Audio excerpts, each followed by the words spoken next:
Kai sakom Britanijos lietuviai, dažniausiai įsivaizduojam dabartinius imigrantus. Tačiau lietuviai Britanijoje gyvena virš 100 metų ir kalbino Simon Grybą, kurio vienas iš senelių imigravo iš Lietuvos. Kalbino labai svarbioje lietuvių istorijoje vietoje prie senojo Bradfordo lietuvių klubo, kur kelis dešimtmečius veikė lietuviai pasitraukę nuo antrojo pasaulinio karo, kaip ir Simono senelis. Papasakok, kaip atsirado šis klubas ir kaip tavo šeima atsidūrė čia Britanijoje? Mano šeima atvyko į Angliją po antrojo pasaulinio karą. Dirbo žemė, jie dirbom žemė 2 metus be jokių alga, kad gauna rezidenciją, kad gauna Didžiąją Britaniją pilietybę. O paskui, kai baigė tą 2 metus, jie atvyko į Bradford. Bradford turim daug fabriką, medžiaginį fabriką ir buvo daug darba. Tai buvo tuo metu Bradforde kažkur apie 1000 lietuvių, ar ne? Taip, gal daugiau. Esam Bradfordo centre ir aplinkui čia buvo daug tekstilės fabrikų, kur dirbo tavo senelio karta. Taip. O mano senelis dirbom Titus Salt fabrika. Jis buvo inžinier ir mano močiutė dirbom su medžiaga. O už mano nugaros yra Rotušė aikštė. O šitas pastatas buvo pastatytas 1840 metais. Ir kaip skyrėsi tavo vaikystėje Bradfordo centras arba tavo tėvų vaikystėje? Čia buvo anksčiau, senais laikais čia buvo pilna žmonių, pilna parduotuvė, turgas, kavinė, restoranai. Dabar čia po pandemijos ištuštėjo, ar ne? Taip, po pandemijos ir po Amazon ir viskas online. Pasitraukė nuo antrojo pasaulinio karo ir jie įkūrė šitą klubą. Kodėl ir kaip tas klubas atrodė tuo metu lietuvių klubas? Taip, žmonės paaukoja savo pinigais iš savo atlyginimą kiekvieną savaitę ir surenka pinigų ir ieškoja vietą. Čia buvo, kur esti klubai yra, jie nori pirkti tą arba šitą vietą. Todėl šitą pastatą yra labai didelį ir buvo vieta, kur jie galima dainuoti, gaminti savo maistus, rašyti, skaityti, mišios. Čia buvo tikras bendruomenė namai. Viršuj buvo mokyklėlė vaikams ir mokytoja rašytoja lituanista buvo 3 mokykla. Antra buvo salė, kur kiekvieną sekmadienį po bažnyčią visi ateidavo čia ir valgo pietus. Nemokami, nieks nebuvo jokių pinigų. Visi paaukoja tą pinigų, visi neštavo bulvį, visi moteris skustavo ir gamindavo maistas. O apačioj buvo skautai. O paskui 60 metais jie gavo licenciją, kad jie galima paduoti gėrimą. Ir šitą aukštas, pirmą aukštas buvo bare, kur žmonės ateidavo ir, aišku, gerdavo ir tas pinigų padeda laikyti šitą klubas. Kada atsidarė tas klubas ir kaip atsitiko, kad jo šiandien nėra? Britanijoje lietuvių daugiau negu bet kada anksčiau, bet klubo nebėra. Taip. 1954 žmonės pradėjo aukoti tą pinigų, o 56 atsidarė klubas, Vytas klubas čia. O paskui daug žmonės, kur gyvena Anglijoje, emigravo į Ameriką, į Kanadą. Paskui kiekvieną metą mažiau žmonės ir daug žmonės mirė. Mirė čia, nespėsim emigruoti atgal į Lietuvą arba čia. Paskui nebuvo daug lietuvių, mano močiutė, Roma, tik buvo 3-4 moterį, kur laikydavo iš savo piniginį, iš savo kišenį šitą klubą. Ir paskui neturim klientų, čia buvo 2002 metais, nebuvo Facebook, nebuvo jokių reklamų, nebuvo norų iš kitą lietuvį. Apie pusę, kiek žinau, Bradfordo lietuvių galiausiai išvyko. Kažkaip vis tiek tuo metu Jungtinės valstijos traukė ir nors jie pasitraukė nuo Sovietų Sąjungos, čia buvo saugu Britanijai, bet vis tiek dauguma norėjo išvykti į Jungtinės valstijas. O kodėl tavo šeima nepasinaudojo šitą galimybę? Todėl mano senelis vis laik galvoja, kad jis nori grįžti. Ir Amerika buvo per toli. Ir lėktuvą per brangus. Jis pasiliko Anglijoje daug. Tikėjosi, kad taps Lietuva nepriklausoma ir jis grįž. Taip. Ir pavyko? Nepavyko, todėl jį gavo Alzheimerį. Ir jis buvo 2 kartus grįžta gal, susitiks su mano šeima. Jau po 90-ųjų. Taip, po 90-ųjų. Ir paskui 93-ais į Alzheimerį gavo. Bet vis tiek, pusė išvyko, apie 500 liko. Amerikoje panašus lietuvių klubai ar Pietų Amerikoje, kuriuos lankom su gabalėliais Lietuvos, esam įtraukę į Tikslas Amerika LT, lietuviškų vietų Amerikoje žemėlapį, labai dažnai būna gyvi, ta prasme, aišku, su kiekviena karta galbūt lanko mažiau žmonių, bet vis tiek, kokius 100 metų išlaiko bent per 3 kartas, o štai čia, apie 40 metų laikėsi šitas klubas. Kas kitaip Britanijoje, kodėl taip atsitiko? Vaikai lietuvių antrą kartą nekad nebuvo įdomu savo šaknys arba myli savo Lietuvą, bet čia buvo labai sunku gyventi. Buvo daug rasizmo, daug lietuvių pakeitė savo vardas, pavardė, kad jie nenori jokių konfliktas, jie nori gyventi čia ramiai, normaliai. Po Vokietiją, po Prancūziją ir Hull, jie tik nori ramiai gyvenimą. Iš esmės, vengdami diskriminacijos, jau ta vaikų karta, o ypač kaip tu jau vaikaičių karta, tai didžiąją dalim pasitraukė iš bet kokios lietuviškos veiklos ir save nustojo sieti su lietuviais šičia Britanijai.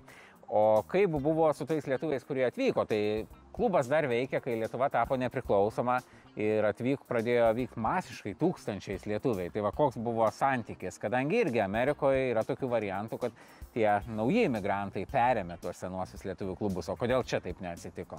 Kai Lietuva buvo laisvi, šitą lietuvį čia nežinojo, kokia situacija buvo Lietuvoje. Bet tas lietuviai, kur ekonomiškas emigravo iš Lietuvos, jie dėl pinigų daugiausiai. Ateidavo čia, prašo pinigų, apgavo senelis, močiutė, čia buvo baisi tas kaip reprezentacija iš Lietuvos. Tikrai nebuvo gera tą momentą. O paskui rado žmonės kaip Rūta Kisijo, kur myli savo Lietuvą, kur patriotas. Bet jie labai staigiai gal ir per greitai paduoda šitą klubas, bet kaip Rūta sako, jeigu jie turi tokį atsakomybę, jie nenori tą atsakomybę, jie nenori šitą klubą, nieks nenori laikyti, jie geriau nuomoti patalpą be jokių atsakomybių.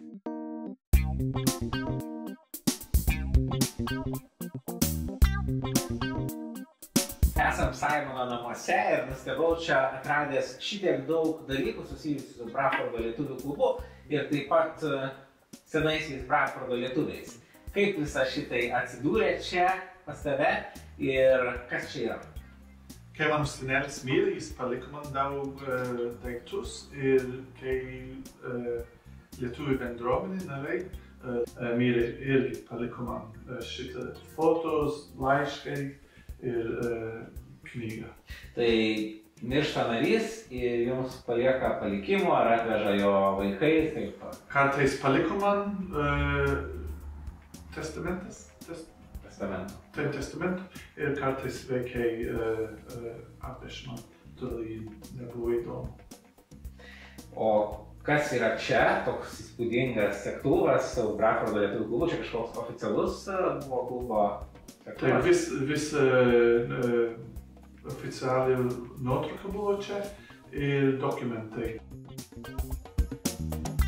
Tai viena iš priežasčių, kodėl Amerikoje reikia tiems naujiems lietuviams atvykusiems lietuvių klubų, galbūt, kad ten yra daug toliau grįžti į Lietuvą, o iš Britanijos visada gali paskristi Ryanairu ir gauti cepelinų ir bulvinių blynų ir visos kitos veiklos už keliasdešimt eurų, o kažkada ir už 1 litą. Aha, nu taip, aišku, galime skristi iš Leeds Bradford oro uosto už 30 eurų į Lietuvą. Tada šitas klubas tikrai nereikalingas. Dauguma šeimų labai greitai nutautėjo, nors ten galbūt buvo ir daugiau lietuvių, ar 4 seneliai lietuviai, ar bent jau 2 seneliai lietuviai. Pas tave tik vienas senelis lietuvis, bet tu išmokai lietuvių kalbos. Kodėl tu esi tas paskutinis iš tų senųjų lietuvių čia Bradforde vis dar tuo besidomintis? Kas skatina? Aš labai myliu mano močiutę ir mano senelis. Ir aš daug mano vaikystės aš auga ir aš gyvenu čia, kiekvieną savaitgalį ateidavau ir visi seni lietuviai myli mane. Ir aš padedu jiems arba su namu, arba tvarko sodą. Ir aš turim tą ryšių su Lietuva dėl šitą pensiją. Bet aš nemoku lietuviškai, iki 18 metų aš ne bum. Aš grįžtu, važiuoju į Lietuvą ir gyvenu ten 1,5 metų ir mokinuosi truputį, šiek tiek. Tokių klubų kaip šitas Bradfordo lietuvių klubas Vytis Anglijoje buvo ir daugiau, kuriuos įkūrė dipukai, pasitraukę nuo sovietinės okupacijos. Tai buvo ir Mančesteryje, ir Londone buvo didžiuliai lietuvių namai, ir buvo Headley Park, didžiulė sodyba. Ir visus juos ištiko tas pats likimas. Visi jie buvo parduoti dar Škotijai, tik tai veikia lietuvių klubas, ir taip pat krikščioniškos lietuviškos vietos kaip Londono bažnyčia. Kas lėmė, kad nusprendė vis dėlto uždaryti visus tuos klubus, užuot perdavus naujai kartai, ar jie ir nepriėmė, kokią istorijų gal turėtų? Kai Lietuva buvo laisva, buvo žiauriai sunku žmonės. Žmonės pabėga arba važiuoja į Angliją. Jie negalvoja apie kultūrą, apie mokyklėlį, apie mokyklas. Jie tik dėl pinigų ateidavo čia. Jie nebuvo įdomu tokį klubą, jie reikia dirbti, atsiųs pinigų namo. Čia nebuvo bloga, bet kiekvieną savaitę, kiekvieną mėnesį žmonės ateidavo ir prašo pinigų. Buvo situacija, kai mano biški dabar juokingas, bet tams laiks nebuvo juokinga, kad Klaipėda Atlantas futbol klubas žaidė su Bradford. Bradford žaidė su Klaipėda, mano tėvas skristi į Lietuvą, viskas buvo ok. O kitas metas Klaipėda skristi atgal į Bradfordą, žaidė tas futbolą. O jį kitą dieną reikia skristi, todėl jį reikia vizą, jį negalima dirbti čia. O kitą dieną Leeds Bradford Airport visi laukim, kaip passengers keleiviai. Ir nebuvo. Jį pabėga, o policija atėjo čia ir paėmė mano tėvas ir jį buvo areštavę. Ir tikrai buvo sunku jiem. Ir ne tik tą momentą, bet buvo daug lietuvių, kur darbinama kitą lietuvį ir naudoja kitą lietuvį. Prašo darbą, duoda pinigų tą lietuvį ir atveždavo į tą fabriką ir nebuvo darba. Ta lietuvį neturim kur gyventi, kur miegoti, neturim pinigų ir visą laiką ateidavo čia. Ir mano močiutė ir kita pensija, neturim daug pinigų. Jie moka iš savo kišenį ne nuoma, bet elektrika ir taip toliau. Jie leidžia žmonės miegoti čia, jie vaišindavo maistas ir duoda pinigų šiek tiek, kiek jį turi. Su Simonu einam į 1000-metę Bradfordo katedrą, dėl to, kad čia irgi yra lietuviškas ženklas ir Lietuvos trispalvė. Kokia ten yra atminimo lenta ir kaip jie atsirado? Šita dengta buvo atidengta iš Captive Nations, iš Latvijos, iš Estijos, iš Jugoslavijos, iš visą pietų. Tų šalių, kurias tuo metu valdė Sovietų sąjunga, komunistiniai režimai, bendra lenta, kad primint anglams, kas ten vyksta iš esmės. Taip, teisingai. Ir jūsų tėvas dalyvavo. Ir mano senelis taip dalyvavo. Senelis dalyvavo atidengiant, ar ne?